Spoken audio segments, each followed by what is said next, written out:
tidak jarang orang menyembunyikan prestasi dan kelebihannya supaya menghindari pujian. Sebenarnya orang hebat itu layak dipuji dan dia berhak mendapat pujian. Tetapi ada orang yang sengaja menyembunyikan prestasinya.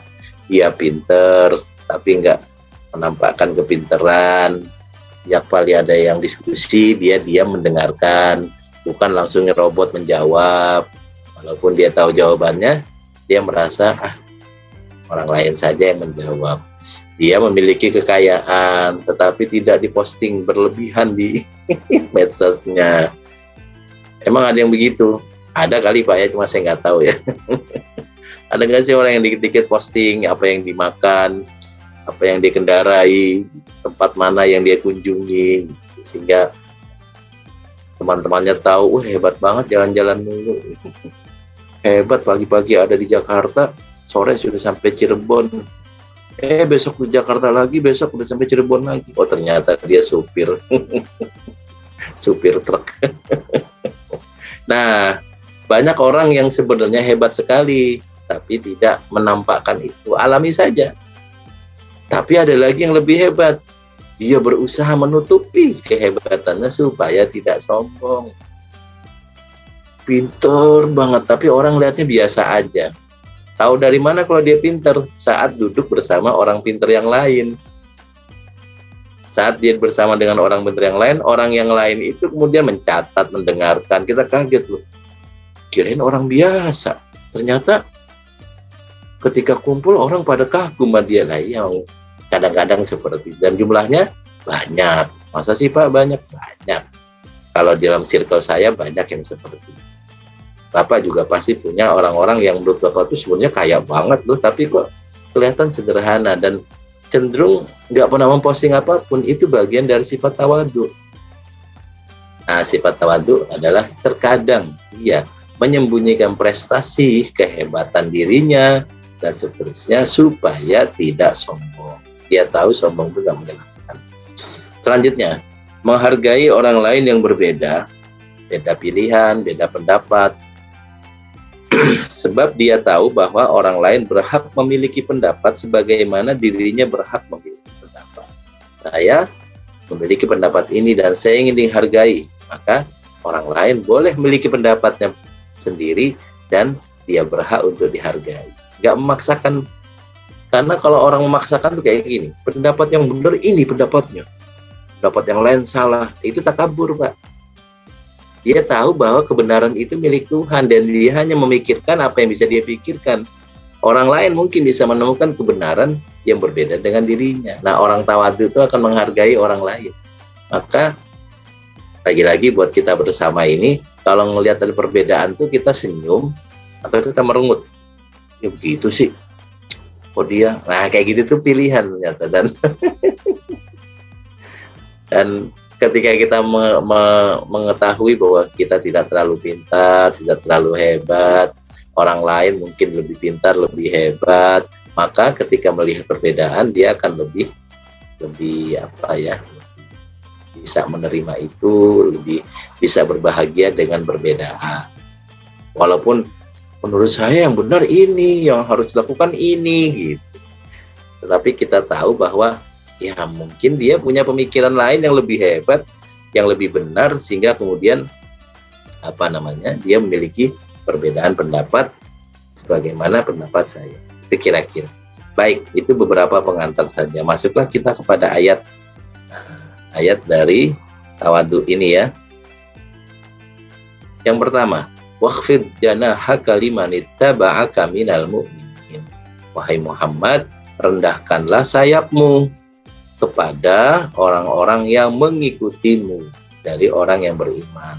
Di sini sifat tawadu ternyata diperintahkan Allah kepada pemimpin. Para pemimpin harus tawadu terhadap anak buahnya. Nah sekarang Bapak lebih banyak melihat pemimpin yang bosi atau pemimpin yang menghargai anak buah.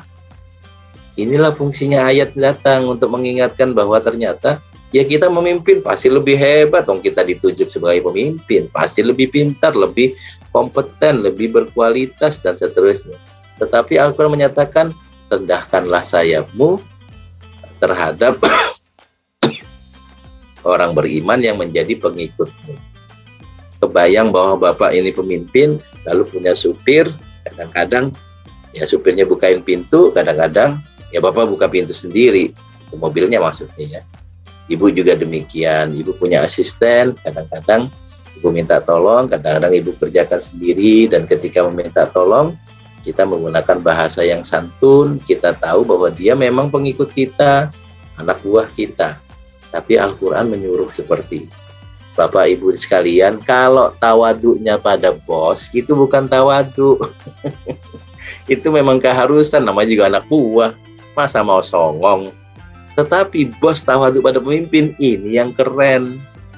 Nah, tinggal kita ngukur, sudah belum sih kita kayak gitu? Saya ulang lagi. Tawaduk pada bos itu bukan tawaduk, itu keharusan. Anak buah kok songong. Tawaduk pada teman itu juga hal yang biasa, tapi tawaduk pada anak buah itu keren.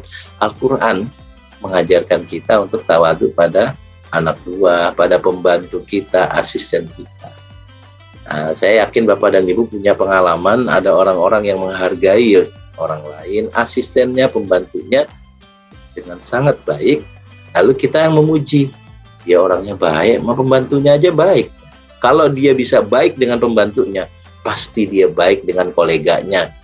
Kalau dia baik dengan pembantunya, dia pasti baik dengan pimpinannya. Oh, dengan anak buahnya saja baik, apalagi dengan pimpinan. Nah, tawaduk seperti itu, Pak. Seharusnya karena posisi kita di sini, anak buah di sini, di bawah kita boleh nunduk. Wah, ngeliatnya ke bawah begitu ya. Mengintimidasi. Tetapi tawaduk itu, ini posisi kita, ini posisi anak buah kita turunin jadi sejajar. Posisi sejajar ini ngomongnya enak, berinteraksinya enak. Ini tawaduk, Pak. Insya Allah agama kita baik banget ya. Karena tahu bahwa potensi orang sombong. Kadang orang yang jelek aja bisa sombong. Orang yang nggak punya prestasi sombong, apalagi yang punya prestasi. Agama datang, yuk yang punya prestasi, punya kehebatan, bersifat tawaduk. Tawaduknya bukan pada orang yang di atasnya, tapi pada orang yang di bawah. Wakhfid janahaka liman ittaba'aka minal mu'minin. Ayat yang kedua, ya ayyuhan nasu inna khalaqnakum min dzakari wa untha wa ja'alnakum syu'uban wa qabaila lita'arafu inna akramakum indallahi atqakum.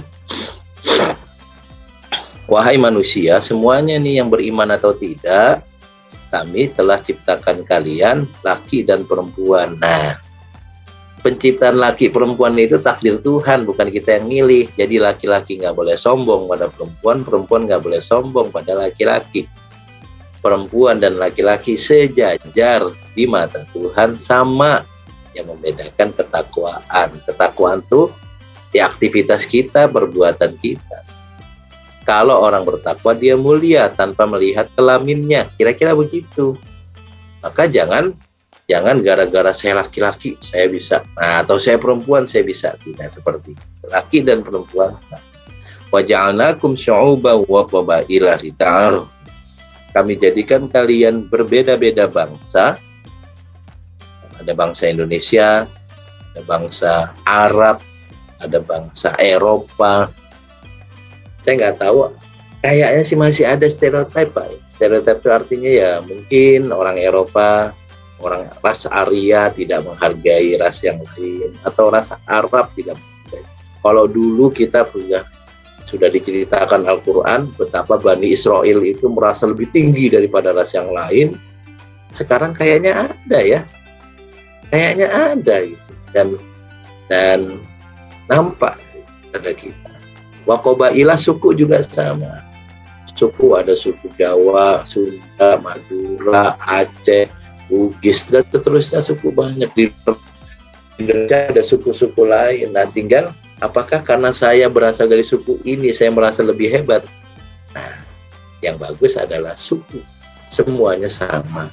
Ketika ternyata memang kita lebih hebat, kita memposisikan, merendahkan sedikit sehingga tidak lagi lebih hebat. Itu tawaduk. Inna akramakum indallahi atqakum. Yang paling mulia adalah yang paling bertakwa. Kontestasinya terbuka, Pak.